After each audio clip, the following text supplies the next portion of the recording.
This is Sg2 Perspectives, a conversation with industry experts and Sg2 thought leaders about the biggest trends in healthcare and what we all expect that's going to mean for the future of healthcare delivery. If we can assume that the techniques that we're using today are successful in preventing the spread of COVID-19, then we can also assume that they would be successful in preventing the spread of other hospital-associated infections, and that's a problem we continue to wrestle with before COVID, and we continue to do so today. I think by making this new healthcare norm the normal, demand for these types of items will stabilize.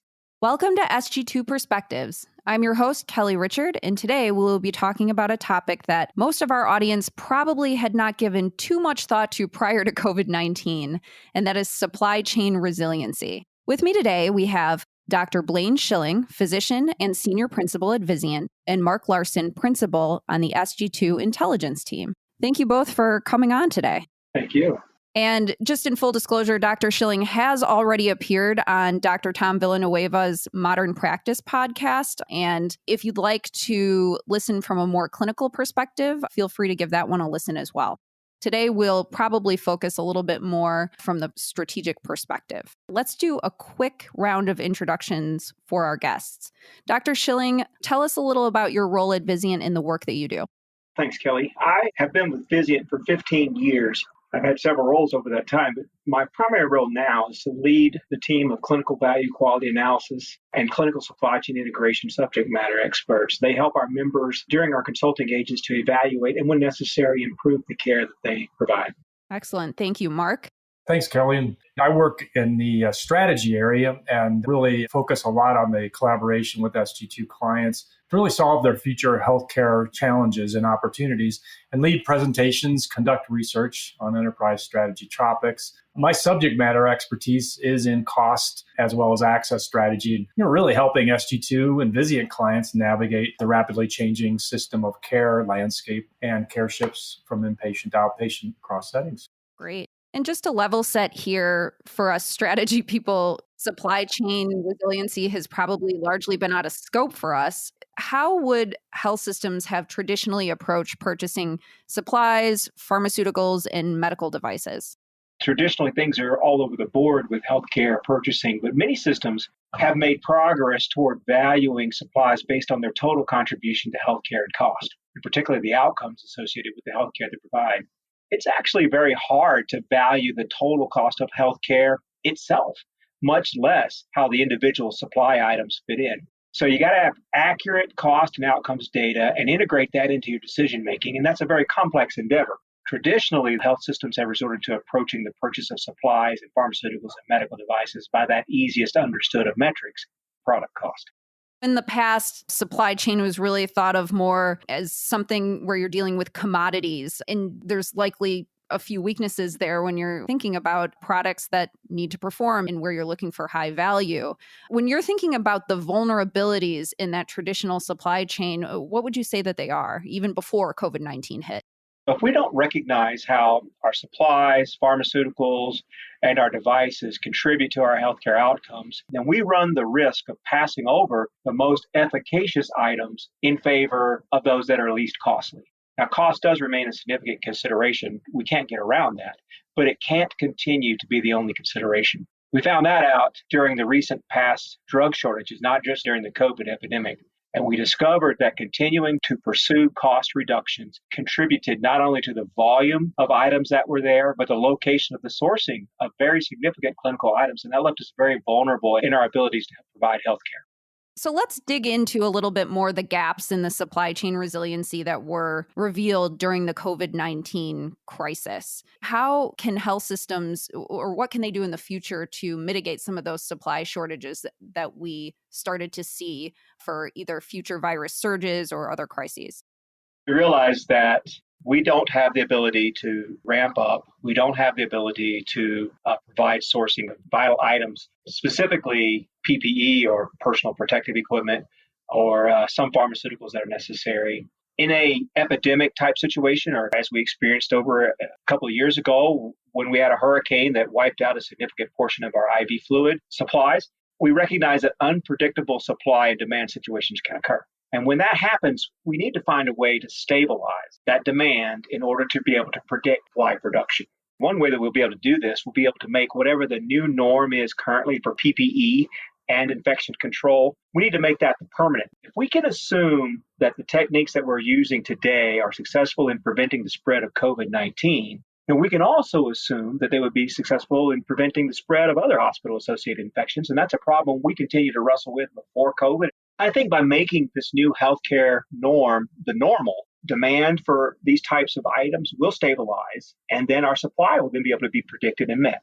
It's such a difficult situation to try to predict unknown futures. But the reality is if we can better engineer almost fault-tolerant supply channels that really help us prepare for some of those critical elements of the critical situations that occur, that we're going to be ready to go. And one of the things that we learned is the organizations that had at least some fault tolerance with the PPE supplies from past epidemics that they were preparing for were much better equipped for some of the things that happened in the supply chain due to COVID-19. Even though we're thinking about stabilizing the demand to a degree, and I think even if we get away from some of the price gouging that took place for PPE in the midst of the pandemic when we didn't really have a sustainable supply chain, I guess the issue here is that health systems are struggling right now financially, and using that much more PPE is going to be an additional cost. What are your thoughts on how they're really going to be able to absorb that moving forward? That's going to be a difficult situation to maneuver. I think it's important to recognize that there is a significant amount of cost that occurs associated with hospital-associated infections every year. And we're talking about instituting a norm that not only prevents the transmission of COVID, but would prevent the spread and transmission of other hospital-associated infections as well. 10 years ago, the CDC estimated the cost of HAIs to be over $30 billion. And more recently, those estimates have approached $100 billion. If we can continue this infection control momentum that started because of COVID-19, we should also see the impact across all types of HIAs and associated cost savings, decreased length of stay, and particularly we might even see some lives saved associated with the prevention of these infections. I think we can then funnel those savings into the actual cost of providing the PPE and providing for the safety that we're trying to get to. What I'm hearing here is increased quality and reduced cost. And immediately I start thinking about value-based care contracts. Is there a role for supply chain to be integrated into negotiating those types of contracts? Absolutely. There are value-based outcome contracts from our insurance providers today, both private and public sector value-based contracts. And there are even some vendors that are beginning to stand behind their products with an outcome-type guarantee. As consumers, you wouldn't buy a consumer-based product without some guarantee that it's going to function the way you expected it to. So as consumers of healthcare, we should expect the same of our healthcare products. The supply chain that is integrated with its clinicians can follow and should follow the outcomes associated with their purchases and be quick to change course should the anticipated performance not be met, and then take that decision back to the original manufacturers or your original insurance providers and explain what happened. And that feedback can be used to improve the quality of the products that are being used. And Kelly, from a strategy perspective, I think a lot of organizations are truly trying to figure out, should they develop these value-based arrangements with some of the vendors, whether they be pharma vendors really trying to prevent chronic conditions, managing them out of the hospital, or device manufacturers as well. And really, when you're considering these value-based deals, organizations really should think of a few things. First of all, is the juice really worth the squeeze? Do you have enough volumes with that particular vendor to make the savings really worth your while? Because it does cost a lot to measure and monitor these programs.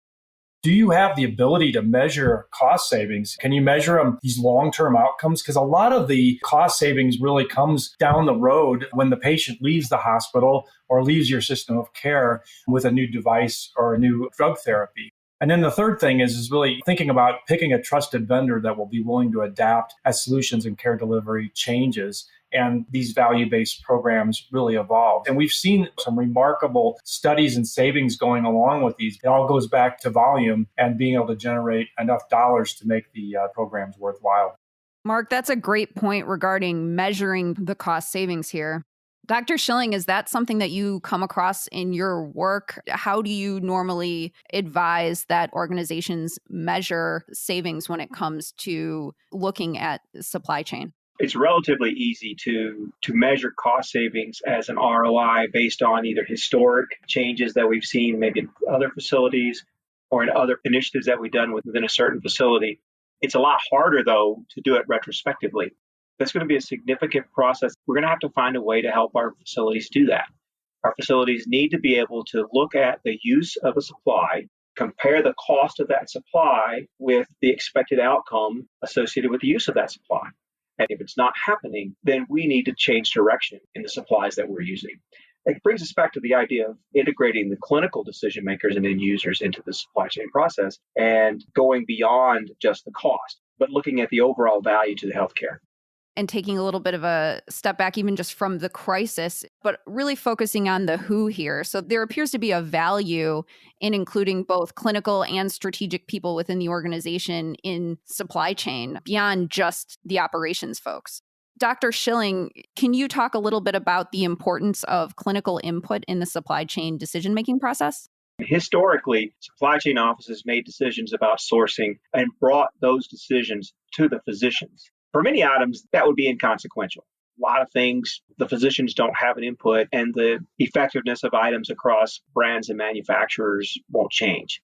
But for many other items, the clinical input of physicians and other clinical end users could alter that decision for the improvement of quality. I liken this idea to what we've known as a well-functioning pharmacy and therapeutic committee that many hospitals have and have been existing in these hospital pharmacies for decades. And these committees include physicians and other end users who review the clinical evidence that supports the usage along with the cost and then make decisions based on the total impact to care and not just the cost. We should be doing the same thing with supplies, bringing sourcing, clinical, and finances together to make a decision that is more encompassing on its impact to healthcare outcomes. Mark, what is the role of strategy in supply chain? Working with Sg2 clients, we really know the importance of a good strategic plan for sure. That's the planning for the volumes down the road. Sometimes these vulnerabilities really impact the ability to strategically execute, right? And when you think about supply chain, a lot of the limits on PPE really restricted our ability to achieve some of the growth volumes that we had planned for 2020. So strategic execution is really gaining heightened attention, and it also is tied together with this shortened planning cycles that we're seeing across many organizations just due to the uncertainties that COVID has brought. Now is a great time for strategy to get involved to understand future supply chain resiliency risks and kind of the potential around the impact to enterprise strategy. And I think there's three things that from a strategic perspective could be focused on is, first of all, involve your service line clinical leaders. Dr. Schilling talked about the value of bringing the medical officers, but also even the folks on the service lines, the clinical leaders, to really provide that cross-continuum understanding of how those critical supplies are used and ensure that clinical care and patient and caregiver safety is not disrupted.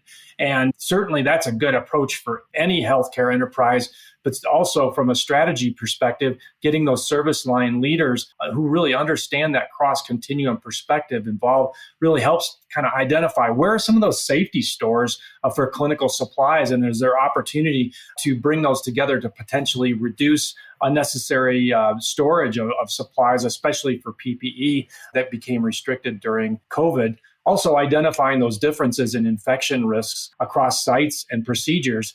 Are there some opportunities to use perhaps some different supplies where the acuity is not as high? And then during the COVID crisis, creating solutions on how and what types of supplies can be utilized when the disruption occurs. It's very hard, obviously, to do that without that clinical expertise.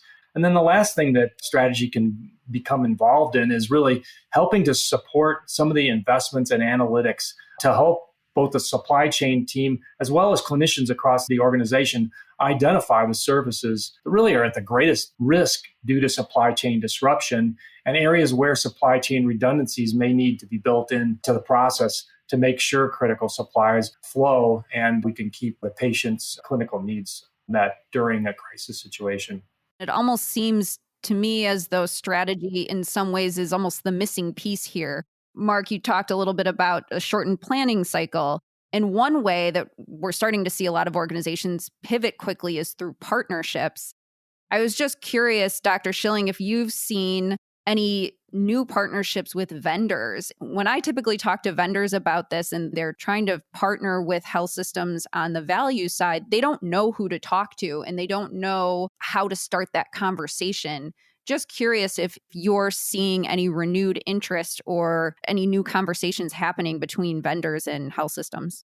It's interesting that vendors are actually excited about the idea of being able to prove the clinical value of their products and get past the idea of cost.